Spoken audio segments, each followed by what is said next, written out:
대한민국 제1의 제과제빵 기업 태산당의 본사 건물은 서울 한 동네에 거대한 성처럼 솟아있습니다. 유리로 둘러싸인 화려한 건물 안쪽, 최첨단 자동화 설비가 돌아가는 공장에는 사람의 온기가 없습니다. 거대한 믹서기가 굉음을 내며 수백 킬로그램의 밀가루를 집어삼킵니다. 로봇팔이 한치의 오차도 없이 반죽을 자르고 컨베이어 벨트를 따라 오븐 속으로 빵을 밀어 넣습니다. 오늘의 생산 목표 110% 달성했습니다. 건조한 기계음만 울려 퍼지는 이곳. 태산은 공장 2층의 통유리창 너머로 그 기계적인 풍경을 무표정하게 내려다봅니다. 그의 눈동자는 텅 비어 있습니다.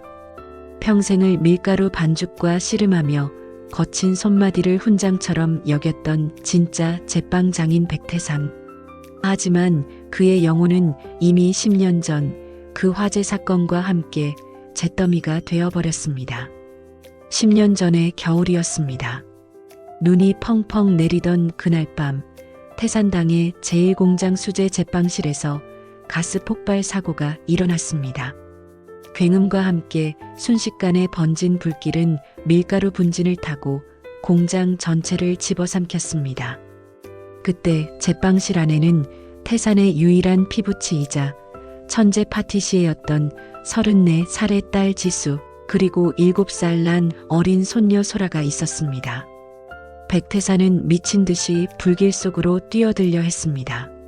하지만 뜨거운 열기와 무너져 내리는 철골 구조물은 아비의 발걸음을 가로막았습니다. 검은 연기 사이로 들려오던 딸의 마지막 비명을 태산은 지금도 생생하게 기억합니다. 아버지, 제발 소라만은 살려주세요. 다 내 잘못이야. 내 실수로 불이 났어. 아, 소방관들이 밤낮으로 자네를 헤집었지만 딸과 어린 손녀는 한 줌의 재로 변해 신원조차 확인할 수 없었습니다. 오직 불에 탄 딸의 제빵용 앞치마 조각만이 태산의 손에 남겨졌을 뿐입니다. 그날 이후 태산의 시간은 멈추었습니다. 거대 기업 태산당은 계속해서 성장하고 막대한 부를 쌓아 올렸지만 태산에게 그것은 아무런 의미가 없었습니다. 자식을 가슴에 묻은 아비에게 남은 삶이란 그저 죽지 못해 견디는 형벌의 시간이었으니까요. 그리고 오늘 백태산은 그 형벌 같은 무거운 왕관을 내려놓으려 합니다. 서울 최고급 호텔의 대연회장입니다. 태산당의 회장 이임식 및 신임 회장 취임식이 열리는 날입니다. 화려한 샹들리에 아래 수백 명의 정재계 인사들과 기자들이 가득 들어찼습니다. 번쩍이는 플래시 세례 속에서 단상 위에 선 사람은 바로 최강준이었습니다. 백태산 밑에서 설거지부터 시작해 수석 제자 자리에 올랐고 사고 이후 태산의 양아들이 되어 10년간 기업을 실질적으로 이끌어온 남자입니다. 말끔한 최고급 정장을 입은 45살의 강준은 마이크를 쥐고 당당하게 웃습니다. 우리 태산당은 이제 손맛이라는 구시대적 낭만에서 벗어나야 합니다. 전 공정의 100% 무인 자동화, 대량 생산에 의한 단가 경쟁력, 이것이 제가 이끌어갈 태산당의 미래입니다. 우레와 같은 박수갈채가 쏟아집니다. 헤드 테이블에 앉은 태산은 그 박수 소리가 마치 먼 바다의 파도 소리처럼 아득하게 들립니다. 강준의 야심찬 연설도 태산의 귀에는 들어오지 않습니다. 태산은 그저 자신의 투박하고 늙은 두 손을 내려다볼 뿐입니다. 더 이상 밀가루가 묻어있지 않은 깨끗하지만 쓸모없어진 손. 이제 그만하려네. 강준이 내가 잘 이끌어가겠지. 백태산은 속으로 작별 인사를 건넸습니다. 딸과 손녀가 있는 곳으로 떠날 날만 기다리는 노인에게 오늘 이 화려한 연회장은 거대한 장례식장과 다름없었습니다. 바로 그 시각 호텔 연회장 뒤편의 비상구 계단입니다. 경비원들의 눈을 피해 한 소녀가 숨을 죽이고 올라옵니다. 17살 소녀 윤소라입니다. 소라의 행색은 이 화려한 호텔과는 너무나도 이질적입니다. 바닷바람에 그을린 까만 얼굴, 소매 끝이 해진 낡은 점퍼, 그리고 밑창이 다 닳아버린 운동화. 하지만 두 눈만큼은 짐승처럼 형형하게 빛납니다. 소라의 등에는 자기 몸짓만 한 낡은 배낭이 매달려 있습니다. 소녀는 지난밤을 쉬지 않고 달렸습니다. 충남 서천 장항의 작은 해안가 마을에서부터 완행열차를 타고 무작정 서울로 올라왔습니다. 뱃속에서 요란한 소리가 납니다. 올라오는 동안 물 한 모금 제대로 마시지 못했습니다. 소라는 현기증에 벽을 짚고 비틀거립니다. 배낭 안에는 소라에게 남은 유일한 식량, 빵이 몇 개 들어 있었습니다. 하지만 소라는 차마 그 빵을 꺼내 먹을 수 없었습니다. 그것은 단순한 음식이 아니었기 때문입니다. 앞을 보지 못하는 엄마가 캄캄한 어둠 속에서 오직 손끝의 감각만으로 빚어낸 세상 밖으로 나가야만 하는 유일한 희망이었기 때문입니다. 연회장 뒷문이 살짝 열려 있습니다. 그 틈으로 눈이 부실 듯 화려한 빛과 맛있는 음식 냄새가 쏟아져 나옵니다. 훈제 연어, 최고급 스테이크, 버터 향이 가득한 프랑스식 페이스트리, 지독한 허기가 소라의 이성을 마비시킵니다. 홀린 듯이 문틈으로 다가간 소라는 연회장 구석의 빈 테이블을 발견합니다. 손님들이 떠난 자리에는 아직 손도 대지 않은 화려한 디저트 접시가 놓여 있습니다. 소라는 주위를 살폈습니다. 경호원들은 모두 단상 위에 최강준 회장에게 시선이 팔려 있습니다. 꿀꺽. 침을 삼킨 소라는 고양이처럼 날렵하게 연회장 안으로 미끄러져 들어갔습니다. 바닥에 바짝 엎드린 채 테이블 아래를 기어서 목표로 한 디저트 접시 밑에 도달했습니다. 떨리는 손을 뻗어 테이블 볼을 살짝 들추었습니다. 크림이 잔뜩 올라간 조각 케이크가 눈앞에 보입니다. 손을 뻗는 바로 그 순간, 누구냐? 거기 테이블 밑에. 날카로운 무전기 소리와 함께 경호원의 우렁찬 목소리가 연회장에 울려 퍼졌습니다. 소라의 심장이 철렁 내려앉았습니다. 들켰습니다. 소라는 반사적으로 몸을 일으켜 뛰기 시작했습니다. 잡아! 저 녀석 잡아! 연회장은 순식간에 아수라장이 되었습니다. 고급스러운 샴페인 잔이 바닥으로 떨어져 박살났고 놀란 여성들의 비명소리가 터져 나왔습니다. 건장한 경호원 서넛이 소라를 에워싸며 달려들었습니다. 소라는 좁은 테이블 사이를 요리조리 피하며 필사적으로 달렸습니다. 지금 여기서 잡히면 모든 게 끝납니다. 엄마를 구해줄 수 있는 단 한 사람을 만나기도 전에 경찰서로 끌려가게 됩니다. 퍽! 요리사들이 밀고 오던 거대한 음식 카트와 세게 부딪혔습니다. 소라는 바닥에 나뒹굴었습니다. 등 뒤에 메고 있던 낡은 배낭의 지퍼가 충격으로 터져버렸습니다. 배낭 안의 물건들이 차가운 대리석 바닥 위로 와르르 쏟아졌습니다. 낡은 옷가지, 세면도구, 그리고 흰 종이 봉투에 고이 쌓여 있던 투박한 빵 몇 개. 경호원들이 소라의 발목을 잡으려 손을 뻗었습니다. 나요, 나. 소라는 짐승처럼 울부짖으며 경호원의 팔을 뿌리쳤습니다. 쏟아진 짐들을 챙길 여유 따위는 없었습니다. 소라는 바닥에 뒹구는 빵 하나를 움켜쥐고는 그대로 비상구 쪽으로 몸을 날렸습니다. 닫히는 비상구 문틈 사이로 바닥에 남겨진 또 다른 빵 한 조각이 소라의 시야에 들어왔습니다. 안 돼.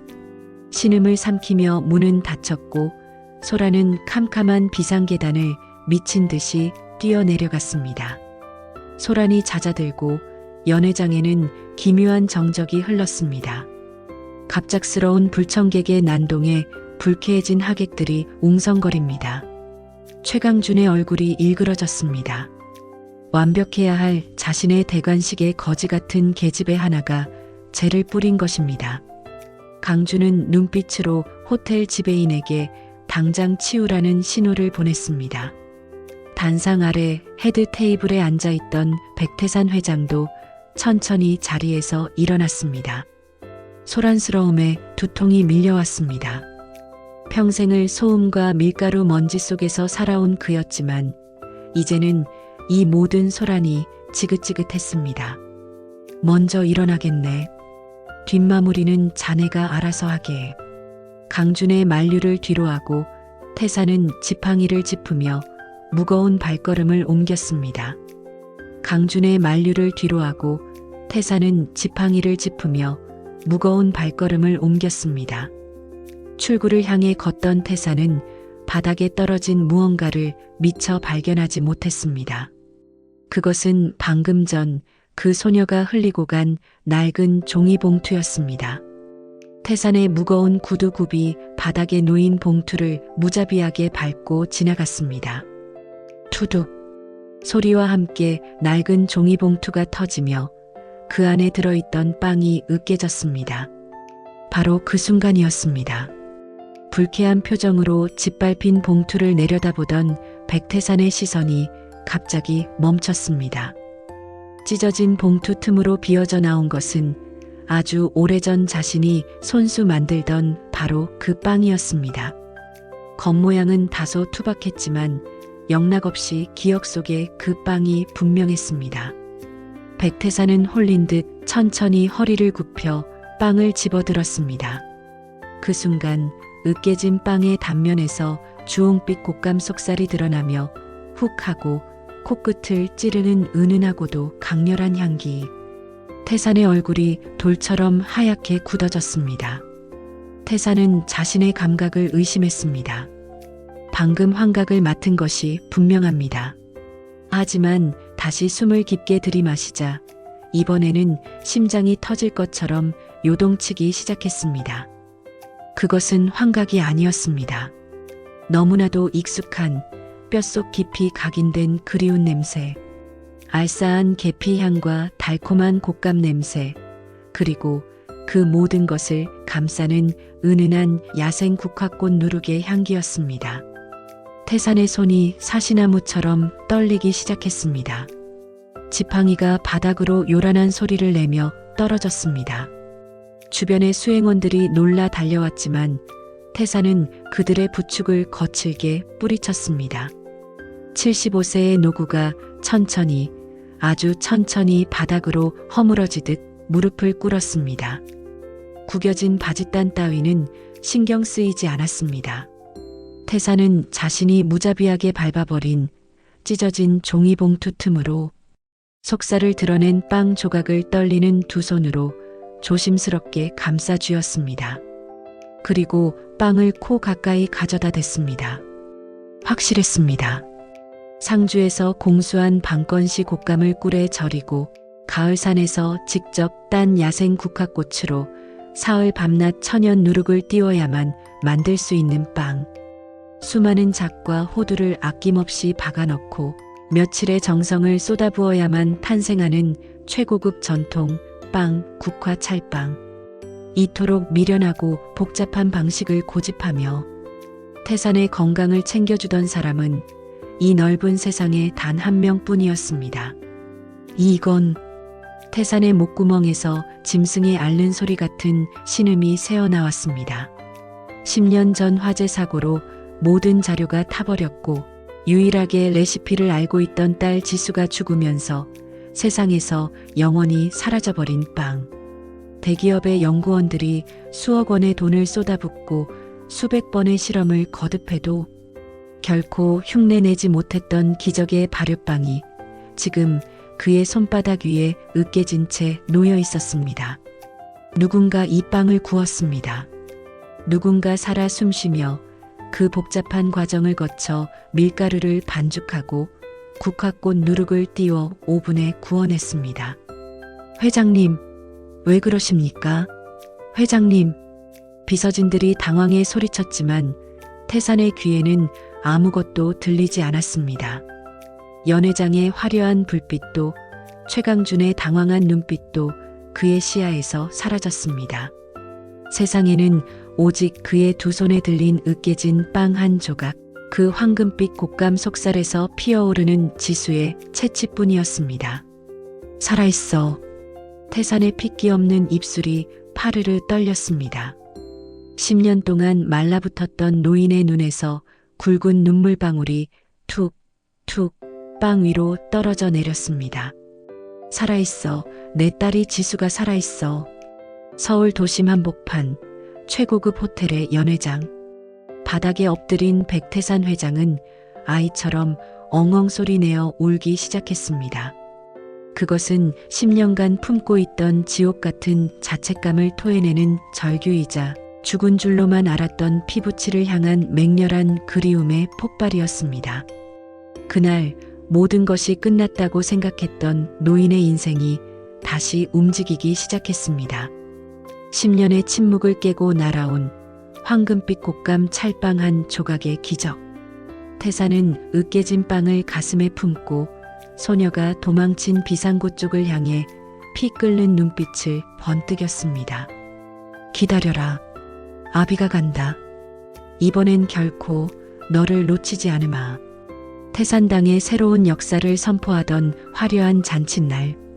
그 잔치의 가장 깊은 곳에서 숨겨진 10년의 비밀이 국화꽃, 누룩 냄새와 함께 서서히 그 실체를 드러내기 시작했습니다. 대한민국 재벌의 책상 위에 도무지 어울리지 않는 물건 하나가 놓여 있습니다. 모서리가 해지고 지퍼가 뜯겨나간 낡은 캔버스 배낭입니다. 화려했던 은퇴식의 밤이 지나고 맞이한 새벽. 백태산 회장은 밤을 꼬박 새웠습니다. 그의 눈동자는 붉게 충혈되어 있었지만 피곤한 기색은 조금도 느껴지지 않았습니다. 10년 만에 심장이 다시 거칠게 뛰고 있었기 때문입니다. 백태산 회장은 배낭 속 물건들을 유심히 보고 있었습니다. 밑창이 다 다른 운동화 한 짝, 오래된 손수건, 그리고 흙먼지가 묻은 종이봉투. 봉투 안에는 으깨진 국화 찰빵의 잔해와 함께 구겨진 종이 쪼가리들이 들어 있었습니다. 백태산 회장의 떨리는 손가락이 종이 한 장을 펼쳤습니다. 그것은 날짜가 찍힌 기차표였습니다. 출발지는 충남 서천의 장항역, 도착지는 서울 용산역. 백태산 회장의 시선이 기차표 옆에 놓인 또 다른 종이로 향했습니다. 어린아이가 연필로 꾹꾹 눌러 그린 듯한 엉성한 지도였습니다. 갈대밭의 그림, 바닷가, 그리고 X 표시가 된 외딴 방앗간. 그 지도 옆에는 삐뚤빼뚤한 글씨로 단 한 줄의 문장이 적혀 있었습니다. 할아버지, 우리 엄마 백지수를 꼭 구해주세요. 그 이름을 보는 순간 백태산 회장의 가슴속 깊은 곳에서 뜨거운 불덩이가 치밀어 올랐습니다. 백지수. 10년 전 화마 속에서 뼈조각 하나 찾지 못하고 떠나보낸 내 딸. 죽은 줄로만 알았던 백지수가 살아있다는 명백한 증거였습니다. 그리고 이 배낭의 주인인 17살의 소녀가 바로 자신의 친손녀인 윤소라임이 확실해지는 순간이었습니다. 백태산 회장은 서랍 깊숙한 곳에서 빛바랜 서류철을 꺼냈습니다. 10년 전 경찰이 작성했던 공장 화재 사건의 최종 수사 보고서 사본이었습니다. 보고서에는 책임 연구원 백지수의 가스밸브 조작 실수로 인한 폭발 및 화재라고 적혀 있었습니다. 지난 10년 동안 백태산 회장은 이 잔인한 문장을 진실로 믿으며 딸을 원망하고 또 자책했습니다. 하지만 국화 찰빵의 냄새를 맡은 순간 백태산 회장의 머릿속에서는 거대한 의심의 싹이 자라나기 시작했습니다. 밀가루 반죽의 숨소리까지 듣는다던 천재 파티시에 백지수가 가스밸브를 열어두고 퇴근한다는 것은 있을 수 없는 일입니다. 누군가 의도적으로 밸브를 파손했고 백지수에게 죄를 뒤집어 씌운 것이 분명했습니다.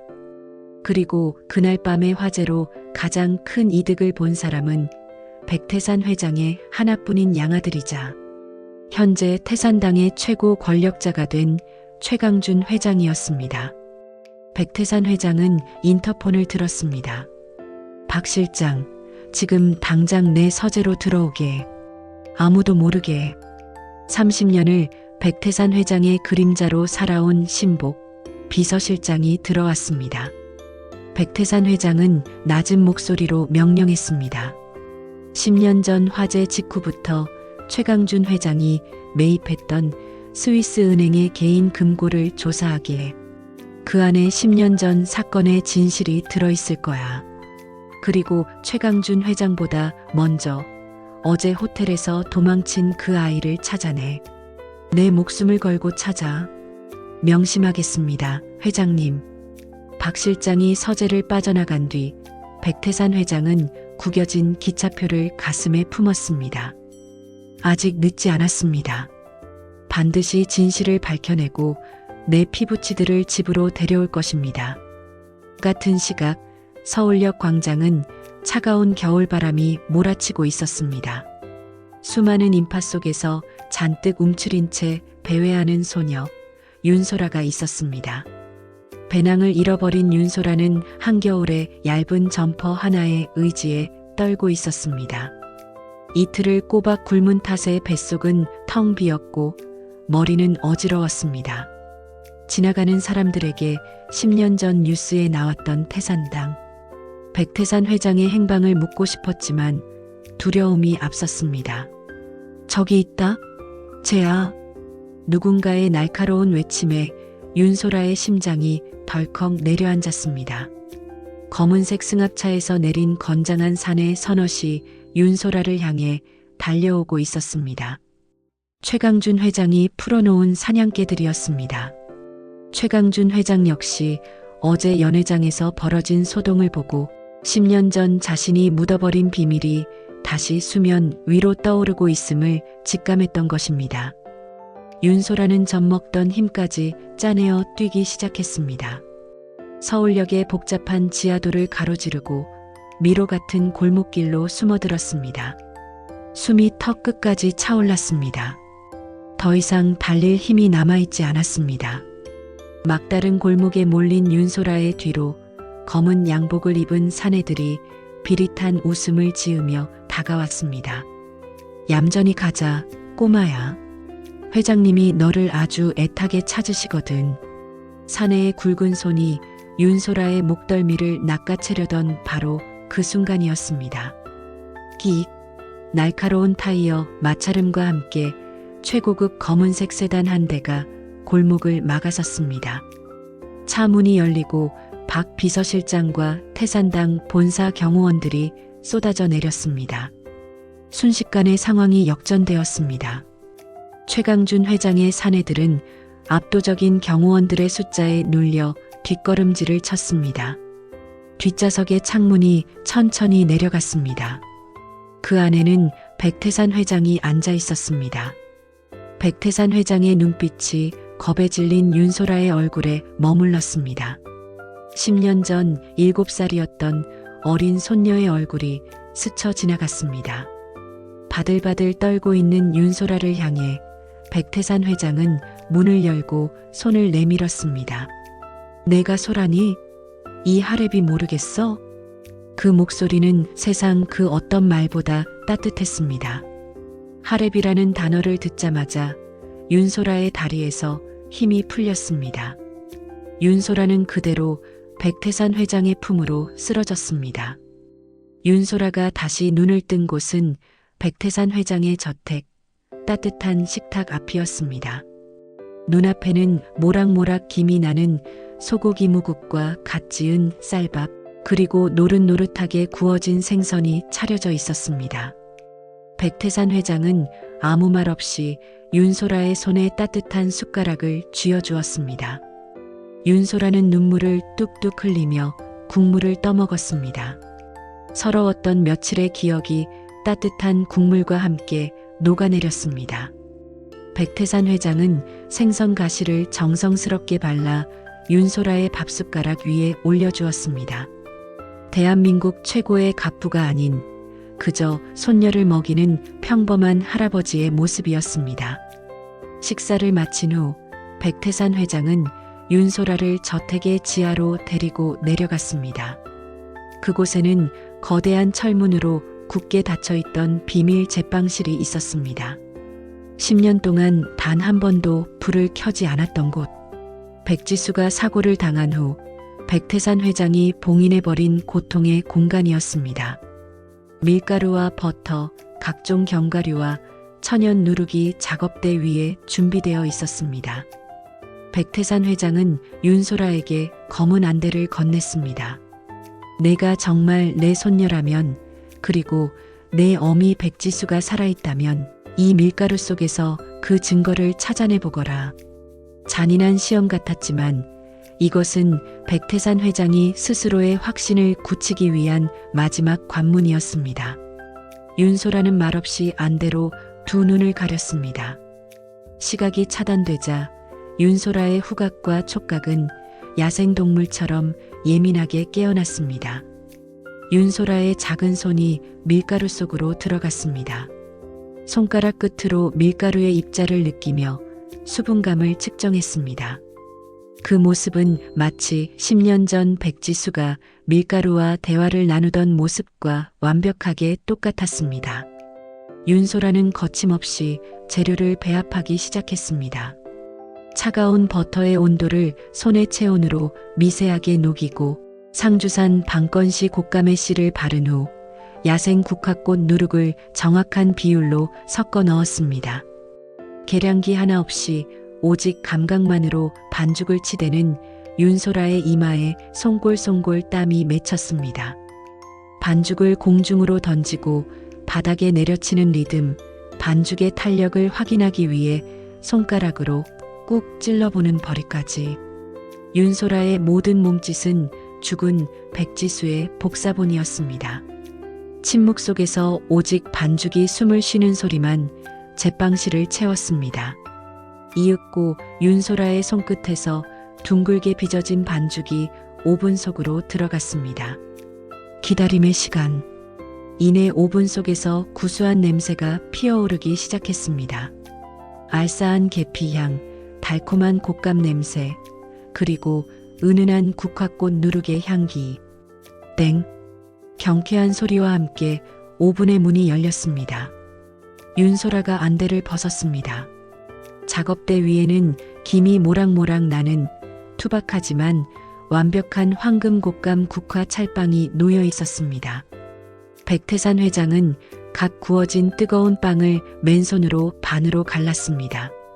주홍빛 곶감 속살과 잣, 호두가 황금처럼 빛나고 있었습니다. 백태산 회장은 그 빵 조각을 윤소라의 입에 먼저 넣어주고 자신도 한 입 베어 물었습니다. 맛있구나. 참으로 맛있다, 내 새끼. 빵은 뜨거웠지만 백태산 회장의 가슴속은 그보다 훨씬 더 뜨거운 눈물로 젖어들었습니다. 백태산 회장은 밀가루가 묻은 손으로 윤소라를 와락 끌어안았습니다.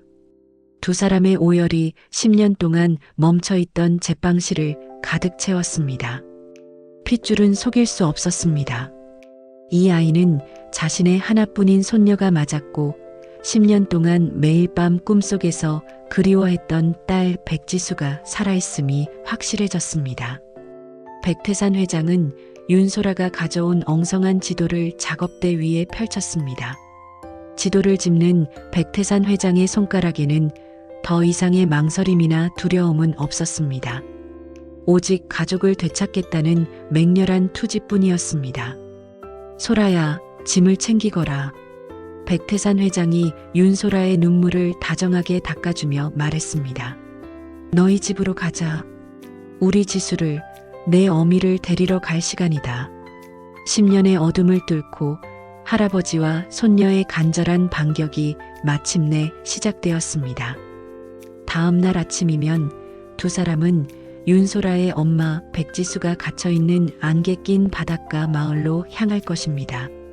그곳에서 기다리고 있는 잔인한 진실과 맹렬한 화마가 무엇인지도 모른 채 말입니다. 조용한 차 엔진 소리와 함께 안개를 뚫고 최고급 검은색 대형 세단 한 대가 미끄러지듯 멈춰 섰습니다. 서울에서부터 충남 서천의 해안가까지 신호 한 번 밟지 않고 미친 듯이 질주해 온 백태산 회장의 자가용이었습니다. 더 이상 차가 들어갈 수 없는 비포장도로의 끝. 운전석에서 내린 비서실장이 급히 뒷좌석의 문을 열었습니다. 75세의 노인 백태산, 그리고 그의 손을 꼭 잡고 있는 17살의 손녀 윤소라가 내렸습니다. 백태산의 최고급 모직 코트 자락이 바닷바람에 사정없이 흩날렸습니다. 윤이 나던 최고급 가죽 구두는 순식간에 진창에 빠져 엉망이 되었습니다. 하지만 백태산은 그런 것은 안중에도 없다는 듯 앞장서 걷는 윤소라의 발걸음을 바짝 뒤쫓았습니다. 두 사람의 발걸음은 장항의 거친 갈대밭을 헤치고 인적이 드문 해안가 마을 구석으로 향하고 있었습니다. 10년입니다. 죽은 줄 알았던 딸이 살아있다는 희망을 품고 달려온 길이었습니다. 백태산의 심장은 터질 듯이 요동치고 있었습니다. 할아버지, 저기에요. 저 갈대밭 너머에 엄마가 있어요.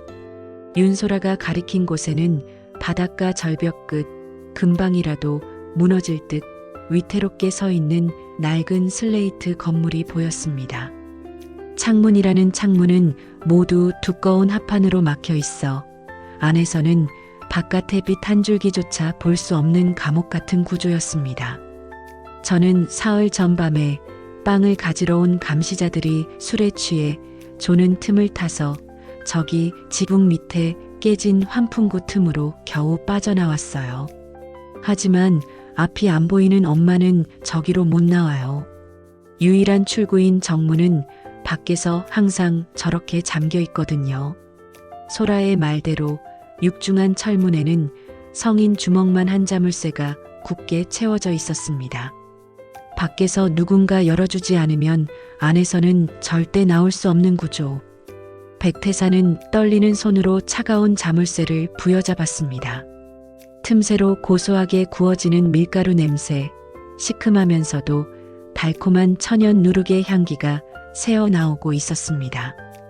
백지수가 그곳에 살아있다는 확실한 증거였습니다. 분노가 백태산의 머리끝까지 치솟았습니다. 백태산은 주변에 굴러다니던 커다란 돌덩이를 집어들었습니다. 75세 노인의 어디서 그런 힘이 났는지 백태산은 짐승처럼 울부짖으며 돌로 자물쇠를 내리쳤습니다. 깡, 깡, 둔탁한 파열음이 갈대밭에 울려 퍼졌습니다. 비서실장도 거들었습니다. 철컹, 마침내 낡은 자물쇠가 부서져 나갔습니다. 백태산이 거칠게 철문을 열어젖혔습니다. 눅눅한 곰팡이 냄새와 뜨거운 오븐의 열기가 훅 하고 밀려왔습니다. 희미한 전등불 아래 하얗게 센 머리카락을 늘어뜨린 채 밀가루 반죽을 쥐고 벌벌 떠는 맹인 여자 백지수가 있었습니다. 백태산은 무너져 내리는 가슴을 부여잡고 딸에게 다가가려다 발밑에 차이는 무언가를 발견하고 걸음을 멈췄습니다. 바닥에 수북하게 쌓여있는 밀가루 포대들. 포대 겉면에는 붉은색 글씨로 태산당 최고급 밀가루라는 마크가 선명하게 찍혀 있었습니다. 백태산의 눈이 차갑게 가라앉았습니다. 저 밀가루는 시중에서 구할 수 있는 물건이 아닙니다. 태산당의 승인 없이는 단 한 포대도 외부로 반출될 수 없는 태산당 고유의 핵심 자산이었습니다. 이 외딴 섬의 낡은 방앗간에 태산당의 전용 밀가루가 산더미처럼 쌓여 있다. 이 사실이 의미하는 바는 단 하나였습니다. 최강준, 내 귀한 딸을, 세상에서 가장 아름다운 빵을 굽던 내 자식을 10년이나 이 짐승 우리 같은 곳에 가두어두고 태산당이 밀가루를 몰래 대주며 착취해 온 범인. 그것은 며칠 전부터 품어왔던 의심대로 양아들 최강준의 짓이 확실했습니다. 배신감과 분노로 백태산의 온몸이 부들부들 떨렸습니다. 그리고 그 전등 너머 벽에 한 여자가 웅크리고 서 있었습니다. 지수야. 백태산의 입술에서 힘없는 신음이 새어나왔습니다. 낡은 앞치마를 두른 여자. 머리칼은 하얗게 새어 있었고 앙상하게 마른 손등에는 화상 자국이 가득했습니다. 무엇보다 그녀의 두 눈은 초점 없이 허공을 맴돌고 있었습니다. 앞을 보지 못하는 맹인이었습니다. 10년 전 화재 사고로 시력을 잃은 백지수였습니다. 백지수는 갑작스러운 소란에 놀란 듯 밀가루 반죽을 쥔 채로 뒷걸음질을 쳤습니다. 누구세요? 허공을 더듬는 딸의 처참한 모습에 백태산은 억장이 무너져 내렸습니다. 10년 전 그토록 당당하고 아름다웠던 태산당의 수석 파티시에 백지수는 온데간데 없었습니다. 그저 공포에 질린 채 기계처럼 빵을 굽는 노예만이 남아 있었습니다. 백태산은 비틀거리는 걸음으로 딸에게 다가갔습니다. 백태산이 무릎을 꿇고 백지수의 거칠어진 두 손을 감싸쥐었습니다. 밀가루가 묻은 딸의 손은 얼음장처럼 차가웠습니다. 지수야, 아비다. 내 아비가 이제야 널 데리러 왔다. 백태산의 굵은 눈물이 백지수의 손등 위로 떨어져 내렸습니다. 백지수의 몸이 사시나무처럼 떨리기 시작했습니다. 백지수의 시력 잃은 두 눈에서 주체할 수 없는 눈물이 차올랐습니다. 익숙한 목소리, 그리고 어릴 적 늘 자신의 손을 잡아주던 크고 투박한 손바닥의 감촉. 아버지가 확실했습니다. 백지수의 떨리는 손이 천천히 올라가 백태산의 주름진 얼굴을 더듬었습니다. 아, 아버지. 정말 아버지세요? 그래, 내 새끼야. 미안하다. 아비가 너무 늦어서 미안해. 세 사람은 서로를 부둥켜 안고 오열했습니다. 10년이라는 잔인한 세월을 뛰어넘은 피부치들의 눈물이 차가운 방앗간 바닥을 적셨습니다. 백태산은 딸의 굽은 등을 하염없이 쓸어내렸습니다. 이제 모든 것이 끝났다고, 집으로 가자고 백태산이 백지수를 일으켜 세우려던 순간이었습니다. 갑자기 백지수가 비명을 지르며 백태산의 손을 거칠게 뿌리쳤습니다. 안 돼요. 아버지, 오시면 안 돼요. 당장 여기서 나가세요. 백지수는 공포에 질려 구석으로 몸을 웅크렸습니다. 백태산은 당황하여 딸에게 다가갔지만 백지수는 자신의 머리를 쥐어뜯으며 괴로워했습니다. 나 때문에 불이 났어요. 내 실수로 연구원들이 다 죽었다고요. 내가 나가면 경찰에 잡혀가요. 태산당도 나 때문에 망할 거예요. 그러니까 난 여기서 죽을 때까지 빵을 구우면서 죗값을 치러야 해요. 그것은 백지수의 본심이 아니었습니다. 지난 10년 동안 최강준이 백지수의 귓가에 끊임없이 속삭여온 지독한 세뇌였습니다. 너의 실수로 사람들이 죽었다. 아버지는 너를 버렸다. 내가 너를 숨겨주는 것이니 너는 여기서 빵만 만들어다. 죄책감을 이용해 딸의 영혼을 완벽하게 파괴하고 가스라이팅 해온 최강준의 악랄한 수법이었습니다. 백태산은 짐승 같은 최강준의 악행에 치가 떨렸습니다. 백태산은 웅크린 백지수의 어깨를 단단히 잡고 단호하지만 부드러운 목소리로 말했습니다. 지수야, 내 말 잘 듣거라. 10년 전 화재는 내 잘못이 아니다. 너는 속은 거야. 내 모든 걸 걸고 약속하마. 아비가 널 지켜줄 테니 두려워하지 말고 아비 손을 잡거라. 바로 그 순간이었습니다. 방앗간 밖 저 멀리서 엔진 소리와 함께 거친 타이어 마찰음이 연달아 들려왔습니다. 여러 대의 차가 동시에 멈춰서는 소리였습니다. 백태산의 등골에 서늘한 한기가 스쳤습니다.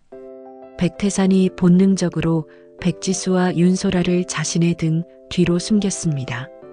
열린 철문 밖으로 검은 양복을 입은 사내들이 떼를 지어 몰려드는 것이 보였습니다. 최강준이 매수한 지역 건달들이었습니다. 그리고 그 무리의 한가운데 말끔한 고급 캐시미어 코트를 입은 사내가 천천히 걸어 나왔습니다. 최강준이었습니다. 최강준의 얼굴에는 늘 가면처럼 쓰고 있던 온화한 미소가 사라지고 없었습니다. 대신 사리로 번뜩이는 차가운 눈빛이 백태산 일가를 노려보고 있었습니다. 10년 만에 마주한 진실의 순간이었습니다. 결국 여기까지 오셨군요. 회장님, 최강준의 목소리는 소름 끼치도록 차분했습니다. 그는 주머니에서 담배를 꺼내 불을 붙이며 한심하다는 듯 혀를 찼습니다. 그냥 조용히 박수 칠 때 은퇴하셨으면 얼마나 좋았습니까? 왜 다 늙어서 무덤을 파시는지 모르겠습니다. 내 이놈, 강준이 내가 인간이냐? 짐승만도 못한 놈. 백태산이 핏발선 눈으로 포효했습니다. 하지만 최강준은 눈 하나 깜빡하지 않았습니다. 오히려 비릿한 조소를 흘리며 맞받아쳤습니다. 짐승이라니요. 저는 지난 10년 동안 지수가 개발한 누룩으로 태산당을 대한민국 1등으로 키웠습니다. 지수는 평생 캄캄한 방구석에서 레시피나 짜내야 속이 편한 거 모르세요? 제가 적성을 찾아준 거라고요. 그의 뻔뻔함에 백태산은 온몸이 부들부들 떨렸습니다. 내 이놈, 내 딸의 피를 빨아먹고 내가 그 자리에 오른 거였구나. 최강준은 담배 연기를 길게 내뿜고는 부하들에게 눈짓을 보냈습니다. 건달들이 트렁크에서 무언가를 꺼내 방앗간 주변으로 다가왔습니다. 코를 찌르는 역겨운 기름 냄새. 건달들이 들고 있는 것은 휘발유 통이었습니다. 건달들은 방앗간의 낡은 나무 기둥과 합판으로 막힌 창문 주위에 아낌없이 휘발유를 쏟아붓기 시작했습니다. 철철 넘치는 휘발유가 흙바닥을 적셨습니다. 구수했던 빵 냄새는 순식간에 매캐한 기름 냄새에 잡아먹혔습니다. 윤소라가 겁에 질려 백태산의 팔을 꽉 움켜쥐었습니다. 앞이 보이지 않는 백지수도 위험을 감지하고 사시나무처럼 떨었습니다. 최강준이 방앗간 입구 쪽으로 다가와 육중한 철문을 닫아버렸습니다. 쿵! 철문이 닫히며 자물쇠가 걸리는 소리가 들렸습니다. 철창살 너머로 보이는 최강준의 눈에는 일말의 죄책감도 없었습니다. 그는 10년 전 그날 밤처럼 자신을 가로막는 모든 진실을 불태워 없애버릴 작정이었습니다. 회장님, 저 여자가 만든 누룩으로 구운 빵은 태산당 이름으로 팔렸습니다. 지수는 제가 시키는 대로 일을 해야 마음이 편안했어요. 그런데 감시망을 뚫고 몰래 회장님에게 신호를 보낼 줄은 몰랐군요. 그깟 국화 찰빵 하나 때문에 다 된 밥에 재를 뿌리다니. 최강준의 눈에 분노가 어렸습니다. 그는 피우고 있던 담배꽁초를 휘발유가 흥건한 바닥에 휙 던졌습니다. 이번엔 불 조심하십시오, 아버지. 다음 생에는 제가 모르는 레시피 따위는 제발 만들지 마시고요. 최강준이 피우고 있던 담배꽁초를 바닥에 휙 던졌습니다. 화르륵. 바닥에 떨어지기가 무섭게 붉은 불길이 휘발유를 타고 빠르게 타들어갔습니다. 10년 동안 바싹 마른 방앗간의 나무 기둥들은 불길을 만나자마자 개걸스럽게 타올랐습니다. 삽시간에 방앗간 전체가 시뻘건 불길에 휩싸였습니다. 검은 연기가 순식간에 방앗간 내부를 채웠습니다. 숨을 쉴 수가 없었습니다. 오븐 속에 빵이 타들어가는 냄새와 나무가 타는 냄새가 뒤섞여 지옥도를 만들어냈습니다. 박 비서실장이 맨몸으로 철문에 부딪혔지만 굳게 잠긴 문은 꿈쩍도 하지 않았습니다. 콜록 콜록. 할아버지 살려주세요. 불이야 불. 윤소라가 매운 연기에 눈물을 흘리며 울부짖었습니다. 백지수는 10년 전의 트라우마가 되살아나 바닥에 주저앉아 귀를 막고 비명만 내질렀습니다. 밖으로 나갈 문은 굳게 잠겼고 창문은 두꺼운 합판으로 막혀 있었습니다. 절망적인 상황이었습니다. 백태산의 눈앞으로 10년 전의 그날 밤이 겹쳐 보였습니다. 불길 속에서 울부짖던 딸을 구하지 못하고 바라만 봐야 했던 아비의 무능력함, 그 지옥 같은 죄책감. 하지만 이번엔 달랐습니다. 박 실장, 지수를 보호하게. 소라야, 어미 손을 꽉 잡거라. 내 뒤에서 절대로 떨어지면 안 된다. 백태산이 자신의 최고급 모직 코트를 벗어 방앗간 안쪽의 커다란 물통에 거칠게 담갔습니다. 흠뻑 젖은 무거운 코트를 백지수와 윤소라의 머리 위로 덮어 씌웠습니다.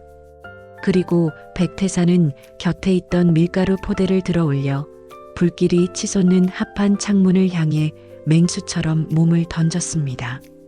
10년의 한을 품은 늙은 아비는 더 이상 불이 두렵지 않았습니다. 거대한 화마가 세 사람을 완전히 집어삼켰습니다. 지옥의 문이 열렸다면 필시 이런 모습일 것입니다. 시뻘건 불길이 허공을 집어삼키고 매캐한 연기가 폐를 찔러옵니다. 하지만 75세의 노인 백태산은 두려워하지 않았습니다. 그의 등 뒤에는 목숨보다 귀한 딸 백지수와 손녀 윤소라가 있었기 때문입니다. 1초가 영원처럼 느껴지는 절체절명의 순간, 백태산은 본능적으로 곁에 쌓여있던 20kg짜리 밀가루 포대를 두 팔로 번쩍 들어 올렸습니다. 백태산은 짐승처럼 포효하며 붉은 불길이 치솟는 합판 창문을 향해 전속력으로 몸을 던졌습니다. 쾅! 귀를 찢는 굉음과 함께 낡은 합판 창문이 산산조각 나며 밖으로 터져나갔습니다. 노인의 몸통과 부딪힌 무거운 밀가루 포대가 찢어지며 하얀 밀가루가 눈꽃처럼 흩날렸습니다. 그와 동시에 공기 중으로 퍼진 밀가루 분진이 불길을 만나 거대한 폭발을 일으켰습니다. 엄청난 충격파가 세 사람의 몸을 방앗간 밖으로 밀어냈습니다. 검은 연기와 함께 백태산과 백지수, 윤소라가 바닷가 갈대밭의 차가운 진흙탕 위로 거칠게 나뒹굴었습니다. 매서운 겨울 바닷바람이 세 사람의 뺨을 때렸습니다. 백태산의 이마에서 붉은 피가 흘러내려 하얀 눈썹을 적셨습니다.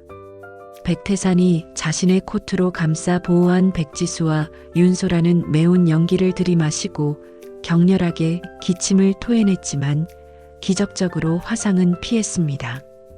10년의 한을 품은 아비의 투혼이 거대한 화마를 이겨낸 것입니다. 방앗간 밖에서 이 참혹한 광경을 여유롭게 지켜보던 최강준의 얼굴이 보기 흉하게 일그러졌습니다. 백태산 일가가 그 지옥 같은 불구덩이 속에서 살아나온 것입니다. 최강준이 짜증스럽게 손짓을 했습니다. 곁에 있던 건달들이 쇠파이프를 집어들고 진흙탕에 쓰러진 세 사람을 향해 뚜벅뚜벅 다가오기 시작했습니다.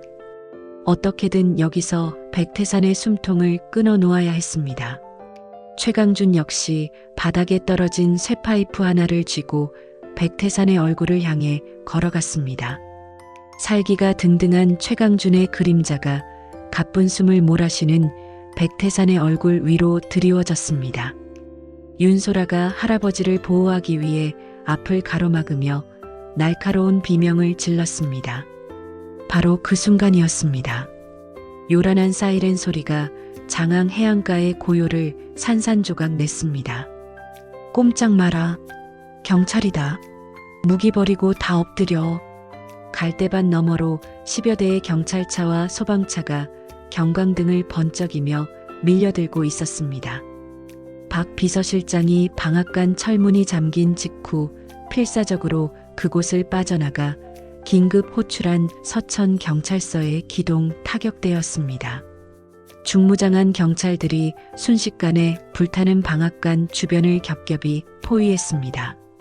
하늘에서는 소방대원들이 쏘아대는 거대한 물줄기가 쏟아져 내리기 시작했습니다.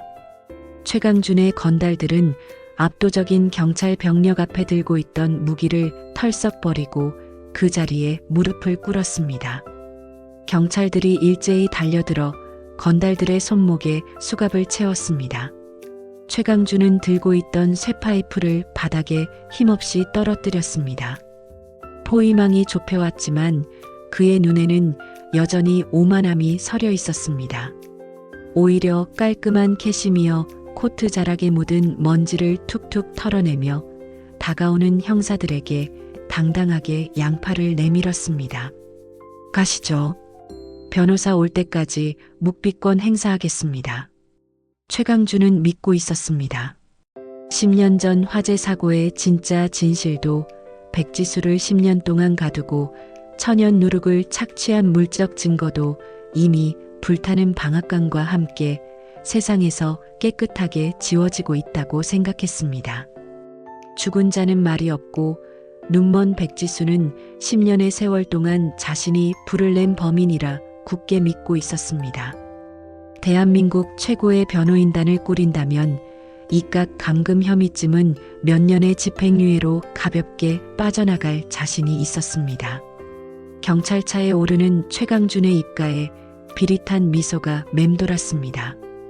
몇 시간 후 서천 지역 종합병원의 응급실입니다.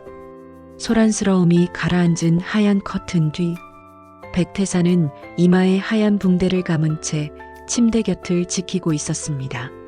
10년 만에 되찾은 딸 백지수의 야윈 손을 두 손으로 꼭 잡은 채였습니다. 백지수는 진정제를 맞고 잠이 들어 있었습니다. 화상 자국과 굳은 살로 엉망이 된 딸의 손등을 어루만지는 백태산의 눈에서 소리 없는 눈물이 하염없이 흘러내렸습니다. 10년의 세월이 딸의 아름다웠던 손을 이토록 참혹하게 망가뜨려 놓았습니다. 잠시 후 백지수의 속눈썹이 미세하게 떨리더니 천천히 눈을 떴습니다. 초점 없는 그녀의 시선이 허공을 맴돌았습니다. 백태산이 떨리는 목소리로 딸을 불렀습니다. 지수야, 아비다. 좀 괜찮으냐? 아버지. 백지수는 깨어나자마자 또다시 눈물을 쏟아냈습니다. 몸의 상처보다 그녀를 짓누르는 마음의 상처가 훨씬 깊었습니다. 10년 동안 그녀의 영혼을 갉아먹은 거대한 죄책감. 최강준이 심어놓은 지독한 저주가 여전히 백지수를 옥죄고 있었습니다. 아버지, 어떡해요? 내가 불을 냈어요. 나 때문에 내 동료들이 다 죽었어요. 내가 무슨 자격으로 여기서 편하게 누워 있어요. 백지수는 자신의 가슴을 주먹으로 치며 오열했습니다. 자신의 감각으로 만든 천연 누룩이 세상을 어떻게 지배했는지, 자신의 딸 윤소라가 얼마나 용감하게 할아버지를 찾아냈는지는 알지 못했습니다. 그저 자기 때문에 모든 비극이 시작되었다는 고통 속에 갇혀 있었습니다. 백태사는 딸의 앙상한 손목을 단단히 붙잡았습니다. 그리고는 낮고 단호한 목소리로 말했습니다. 지수야, 울지 말거라. 넌 사람을 죽이지 않았다. 내 잘못이 아니야. 아니에요. 강준 오빠가 다 확인했다고 했어요. 내가 퇴근하기 전에 가스밸브를 제대로 잠그지 않아서 폭발이 일어났다고 했어요.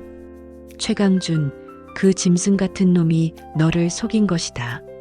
이제 아비가 진실을 보여주마. 그때 병실 문이 열리고 박 비서실장이 들어왔습니다. 박 비서실장의 손에는 묵직한 서류 가방 하나가 들려 있었습니다. 사실 박 비서실장은 이곳으로 오기 전 백태산의 지시에 따라 서울중앙지검 검사들과 함께 최강준의 스위스 은행 비밀 금고를 압수수색하고 내려오는 길이었습니다. 박 비서실장은 가방 안에서 구형 하드디스크가 장착된 낡은 노트북 한 대를 꺼내 백태산 앞에 놓았습니다. 최강준의 가장 치명적인 패착이었습니다. 최강준은 10년 전 화재 당일 자신의 범행이 찍힌 공장 메인 CCTV 하드디스크를 빼돌렸습니다. 당연히 영원히 불태워 없애야 했지만 최강준의 탐욕과 불안함이 화를 불렀습니다. 혹시나 태산당 내부에서 자신을 몰아내려 할 때를 대비해 협박용 보험으로 그것을 개인 금고 깊숙한 곳에 10년 동안 숨겨두었던 것입니다. 자신이 태산당의 왕좌에 오르는데 사용했던 그 더러운 동아줄이 결국 자신의 목을 조르는 올가미가 되어 돌아온 셈이었습니다. 백태산이 노트북에 전원을 켜고 영상 하나를 재생했습니다. 10년 전 눈이 펑펑 내리던 겨울밤의 태산당 공장 수제 제빵실 내부를 비추는 흑백 CCTV 영상이었습니다. 백태산은 앞을 보지 못하는 백지수를 위해 화면에서 벌어지는 상황을 차분하게 음성으로 묘사해주기 시작했습니다. 지수야, 잘 듣거라. 지금 화면에 10년 전의 내 모습이 나온다. 내가 마지막까지 남아 소라의 손을 잡고 제빵실을 나서고 있구나. 그래, 내가 나가기 전에 확실하게 가스밸브를 잠그는 모습이 정확하게 찍혀 있다. 너는 아무런 실수를 하지 않았어. 완벽하게 일을 마무리하고 퇴근한 것이다. 백지수의 숨소리가 거칠어졌습니다. 귀를 의심하듯 미간을 찌푸렸습니다. 노트북 스피커에서 치지직거리는 잡음과 함께 발소리가 들려왔습니다. 백태산이 계속해서 말을 이었습니다. 내가 나가고 5분 뒤 누군가 불 꺼진 제빵실로 들어왔다. 최강준. 그놈이다. 화면 속 최강준은 주변을 두리번거리더니 공구통에서 무거운 렌치를 꺼내 방금 백지수가 잠가두었던 가스밸브 쪽으로 다가갔습니다. 강준이가 렌치로 밸브의 이음새를 강제로 파손하고 있구나. 일부러 가스가 새어나오도록 열어둔 것이다. 저놈이 내가 남기고 간 신제품 개발 일지를 훔쳐서 도망치고 있다. 지수야, 내 잘못이 아니다. 내 잘못이 아니야. 백태산의 목소리는 마지막에 이르러 격렬한 오열로 변했습니다. 자신이 거두어 기른 양아들이 딸에게 누명을 씌우고 죽이려 했다는 참담한 진실. 천하의 백태산도 그 잔인한 현실 앞에서는 무너져 내릴 수밖에 없었습니다. 병실에 무거운 침묵이 내려앉았습니다. 노트북에서 흘러나오는 10년 전의 삐걱거리는 문소리만이 맴돌았습니다. 백지수의 텅 빈 두 눈에서 굵은 눈물방울이 쉴 새 없이 떨어져 내렸습니다. 10년. 무려 10년의 세월이었습니다. 내가 동료들을 죽였다는, 태산당을 망하게 했다는 그 끔찍한 지옥의 감옥에서 마침내 해방되는 순간이었습니다. 백지수가 만들었던 기적의 빵처럼 그녀의 결백이 기적적으로 세상에 드러났습니다. 백지수의 입에서 짐승이 울부짖는 듯한 소리가 터져 나왔습니다. 그것은 안도감과 분노, 억울함과 슬픔이 한꺼번에 엉켜서 쏟아져 나오는 영혼의 절규였습니다. 백태산은 통곡하는 딸을 품에 꽉 끌어안았습니다. 곁에서 숨죽여 지켜보던 윤소라도 달려와 엄마와 할아버지의 품에 안겼습니다. 세 사람은 서로의 체온을 느끼며 한참 동안 소리내어 울었습니다. 모든 오해와 10년 묵은 한이 뜨거운 눈물 속에서 깨끗하게 씻겨 내려갔습니다. 마침내 가족이 온전히 다시 만났습니다. 사흘 후 서울 도심의 태산당 본사 앞은 아침부터 수백 명의 취재진으로 북새통을 이루고 있었습니다. 대한민국 제빵업계의 황제 최강준 회장이 살인 미수 및 감금, 방화 혐의로 구속되었다는 뉴스는 전국을 발칵 뒤집어 놓았습니다. 세간의 이목은 이제 태산당의 창업주이자 10년 만에 딸을 찾아낸 백태산에게 쏠려 있었습니다. 본사 1층 로비의 임시기자 회견장.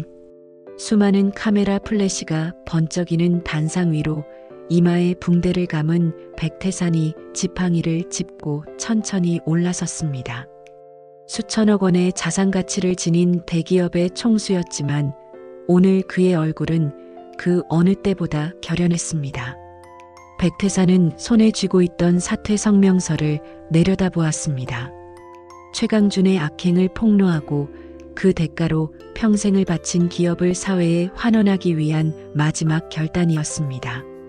그가 단상 위에 마이크를 조정하며 깊은 숨을 들이마셨습니다. 피보다 진한 진실을 마주한 늙은 아비의 마지막 싸움이 지금 시작되려 하고 있었습니다.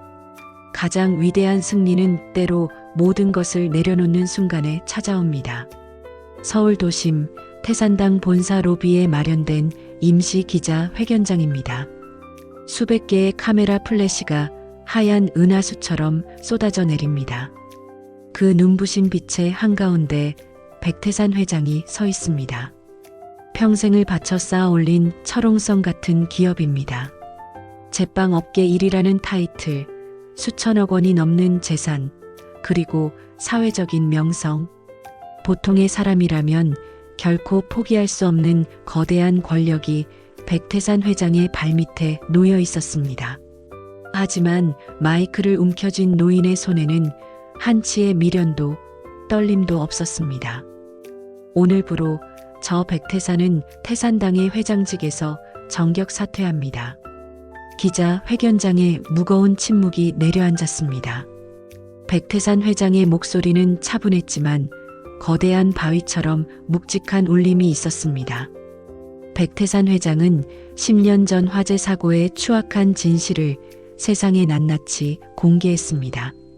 믿었던 양아들 최강준이 어떻게 자신의 딸 백지수에게 누명을 씌웠는지, 10년 동안 어떤 방식으로 감금하고 노동력을 착취해 왔는지를 숨김없이 털어놓았습니다. 대한민국 최고 기업의 더러운 민낯이 적나라하게 폭로되는 순간이었습니다.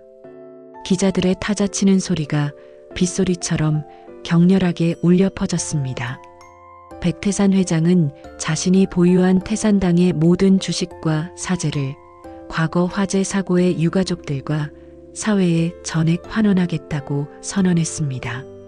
기업의 수장으로서 자식 같은 회사를 지키는 것보다 진짜 내 자식의 억울함을 풀고 속죄하는 길을 택한 것입니다. 제가 만든 빵이 세상에서 가장 맛있는 줄로만 알았습니다. 하지만 저는 정작 가장 소중한 제 가족조차 배불리 먹이지 못한 실패한 가장이었습니다. 이제 저는 회장이라는 무거운 감투를 벗고 10년 동안 잃어버렸던 평범한 아비로 돌아가려 합니다. 단상 앞으로 걸어 나온 백태산 회장이 카메라를 향해 깊이 허리를 숙였습니다. 백발의 노인이 보여주는 진심 어린 사죄와 엄청난 결단에 살벌했던 취재 열기조차 잠시 숙연해졌습니다. 대한민국 제빵업계를 군림하던 제왕의 완벽한 퇴장이었습니다. 하지만 단상에서 내려오는 백태산 회장의 표정은 놀랍도록 평온했습니다. 무거운 짐을 벗어던진 그의 얼굴에 희미한 미소가 번졌습니다. 로비 구석, 백태산 회장의 시선이 머무는 곳에 백지수와 윤소라가 서 있었습니다. 백태산 회장이 두 팔을 벌리자 모녀가 달려와 노인의 품에 안겼습니다. 모든 것을 잃은 것 같았지만 사실 백태산 회장은 모든 것을 얻은 날이었습니다. 계절이 바뀌고 1년의 시간이 흘렀습니다. 대한민국을 뒤흔들었던 최강준의 재판은 모두의 예상대로 흘러갔습니다. 살인 미수, 감금, 방화, 횡령. 최강준이 고용한 초호화 변호인단도 명백한 증거 앞에서는 무용지물이었습니다. 특히 노트북에서 복원된 CCTV 영상과 10년 동안 착취당한 백지수의 담담한 증언은 법정에 모인 모든 사람들의 눈시울을 붉히게 만들었습니다. 결국 최강준은 무기징역을 선고받았습니다. 죄의 대가를 치르기 위해 차가운 감옥으로 향하는 최강준의 뒷모습은 더 이상 오만한 대기업 회장이 아니었습니다. 자신의 탐욕에 잡아먹힌 초라하고 비참한 죄수일 뿐이었습니다. 태산당은 전문 경영인 체제로 전환되었고 투명한 기업으로 다시 태어났습니다. 그리고 지금 충남 서천군 장항의 어느 한적한 해안가 마을입니다. 거칠게 자라난 갈대밭 사이로 이어지는 작은 비포장도로 1년 전 최강준이 불을 질렀던 그 끔찍했던 방앗간 터에 새로운 건물이 들어섰습니다. 검게 그을렸던 슬레이트 지붕은 걷어내고 따뜻한 느낌을 주는 붉은 벽돌과 커다란 통유리 창으로 단장한 아담한 1층짜리 건물입니다. 건물 입구에는 소박한 나무 간판이 하나 걸려 있습니다. 지수와 소라의 빵집, 딸랑. 출입문에 달린 작은 종소리가 정겹게 울립니다. 빵집 안으로 들어서자마자 세상에서 가장 따뜻하고 포근한 냄새가 코끝을 간지럽힙니다. 갓 구워낸 식빵의 구수한 냄새, 달콤한 팥향금 냄새, 그리고 은은한 국화꽃 누룩의 향기. 1년 전 매캐한 연기와 곰팡이로 가득했던 지옥은 이제 천국 같은 빵 냄새로 가득 차 있었습니다. 빵집 주방 안쪽 하얀 밀가루가 날리는 작업대 앞에 세 사람이 나란히 서 있습니다. 백태산, 백지수, 그리고 윤소라입니다. 백태산의 모습은 완전히 변해 있었습니다. 머리부터 발끝까지 수백만 원짜리 명품으로 휘감고 다니던 대기업 회장님은 흔적도 없습니다. 낡고 편안한 면바지에 앞섭에 밀가루가 잔뜩 묻은 투박한 하얀 앞치마를 두르고 있습니다. 백태산은 콧노래를 흥얼거리며 능숙한 솜씨로 밀가루 반죽을 치대고 있습니다. 그의 주름진 얼굴에는 재벌 회장 시절에는 단 한 번도 볼 수 없었던 깊고 인자한 웃음이 가득합니다. 그의 곁에는 백지수가 서 있습니다. 10년 동안 방치되었던 백지수의 시신경은 현대의학으로도 되살릴 수 없었습니다. 몇 번의 수술을 시도했지만 결국 백지수의 시력은 돌아오지 않았습니다. 하지만 백지수의 얼굴에서는 더 이상 절망이나 두려움의 그늘을 찾아볼 수 없습니다. 하얗게 새었던 머리카락은 단정하게 다듬어졌고 핏기 없던 뺨에는 건강한 홍조가 돌고 있습니다.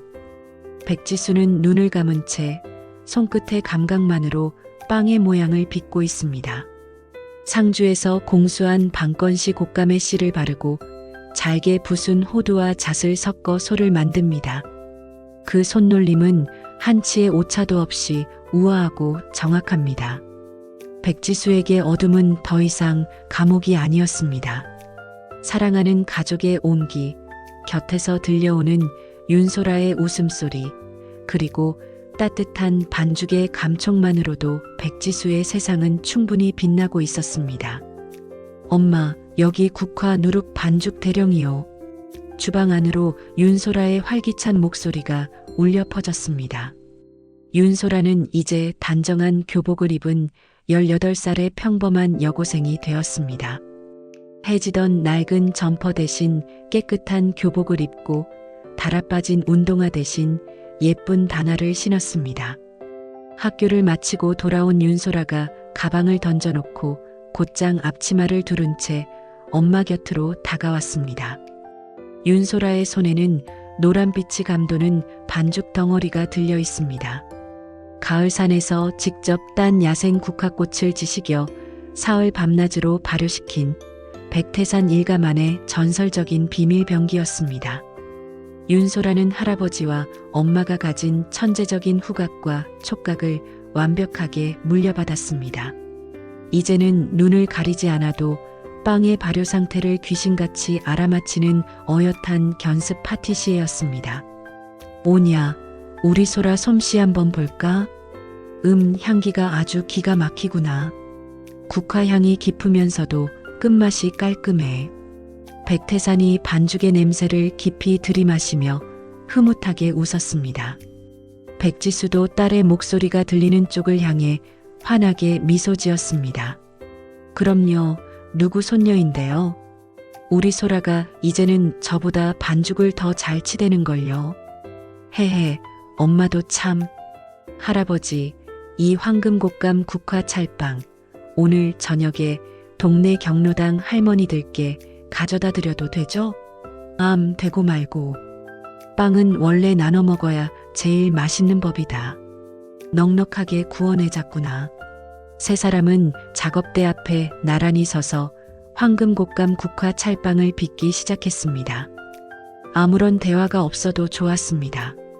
서로의 어깨가 부딪히고 밀가루가 묻은 손등이 스칠 때마다 세 사람의 가슴 속에는 말로 다 할 수 없는 충만한 행복이 차올랐습니다. 10년의 긴 시간 동안 돌고 돌아 마침내 제자리를 찾은 가족의 온기였습니다.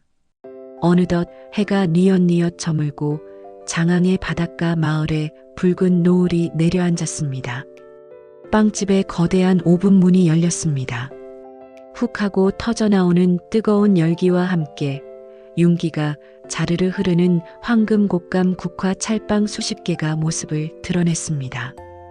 주홍빛 곶감 속살이 터질 듯 부풀어 오른 빵의 자태는 그야말로 예술작품이었습니다. 백태산과 윤소라는 각 구워낸 빵을 바구니에 한가득 담았습니다. 그리고 빵집 문을 활짝 열고 동네 골목으로 나섰습니다. 빵 나왔습니다. 각 구운 국화 찰빵 드시러 오세요. 윤소라의 낭낭한 목소리가 마을에 울려 퍼졌습니다. 공터에서 뛰놀던 동네 아이들이 우르르 빵집 앞으로 몰려들었습니다. 지팡이를 짚은 동네 할머니, 일을 마치고 돌아오던 어부 아저씨도 발걸음을 멈추었습니다. 아이고, 오늘도 빵 냄새가 고소하네. 태산 양반, 이 귀한 빵을 또 그냥 줘도 되는겨? 그럼요. 아이들이 많이 먹고 쑥쑥 커야죠. 자, 뜨거우니까 호호 불어서 드십시오. 백태산은 사람들의 손에 모락모락 김이 나는 찰빵을 하나씩 쥐어주었습니다. 빵을 한 입 베어 문 아이들의 입가에 행복한 미소가 번졌습니다. 달콤한 곶감의 맛과 은은한 국화향에 감탄하는 이웃들의 모습, 그 소박하고 다정한 풍경을 바라보는 백태산의 눈시울이 붉어졌습니다. 과거의 백태산에게 빵은 태산당의 매출을 올리기 위한 수단이었습니다. 분 단위로 생산량을 측정하고 어떻게 하면 더 많은 이윤을 남길까 고민했습니다. 하지만 이곳 장항의 작은 빵집에서 만드는 빵은 달랐습니다. 사랑하는 딸의 손끝에서 시작되어 자랑스러운 손녀의 땀방울을 거쳐 백태산의 투박한 손으로 완성되는 생명이었습니다. 빵집 안쪽 창가에 기대선 백지수도 바깥에서 들려오는 사람들의 웃음소리에 가만히 귀를 기울였습니다. 차가운 바닷바람이 불어왔지만 더 이상 춥지 않았습니다. 코끝을 맴도는 고소한 빵 냄새와 가족의 온기가 백지수의 영혼을 따뜻하게 감싸고 있었습니다. 백지수는 살며시 두 손을 모았습니다. 비록 앞은 보이지 않았지만 백지수의 머릿속에는 지금 눈앞에 펼쳐진 풍경이 눈부시게 그려지고 있었습니다. 붉게 타오르는 저녁 노을, 웃음 짓는 아버지, 그리고 제잘거리는 딸의 목소리. 완벽한 세상이었습니다. 백태산은 밀가루가 묻은 앞치마를 탁탁 털어내며 밤하늘을 올려다보았습니다. 차가운 겨울 공기 속으로 빵 굽는 연기가 모락모락 피어올랐습니다. 여보 보고 있어? 우리 지수와 소라가 드디어 내 곁으로 돌아왔다. 내가 이 녀석들 이제는 절대로 외롭게 하지 않을게. 걱정 말고 지켜봐 주구려. 10년의 세월을 돌아 마침내 만난 기적. 백태산은 이제야 깨달았습니다. 세상에서 가장 위대하고 맛있는 빵은 수천억 원의 가치를 지닌 레시피나 최첨단 기계에서 나오는 것이 아니라는 사실을 말입니다. 그것은 결국 가족이 함께 마주 앉은 식탁에서 피어오르는 따뜻한 김 속에 있었습니다. 오늘도 장항의 작은 해안가 마을에는 고소한 빵 냄새가 끊이지 않습니다. 세상에서 가장 아픈 상처를 가졌지만 세상에서 가장 따뜻한 빵을 굽는 세 사람. 백태산 일가의 진짜 인생은 어쩌면 이 구수한 밀가루 냄새와 함께 비로소 시작된 것인지도 모릅니다. 겨울밤의 어둠을 밀어내듯 지수와 소라의 빵집 간판 위로 노란 전등불이 따스하게 켜졌습니다. 그 불빛 아래로 오늘도 누군가를 위로할 따뜻한 빵이 맛있게 익어가고 있습니다.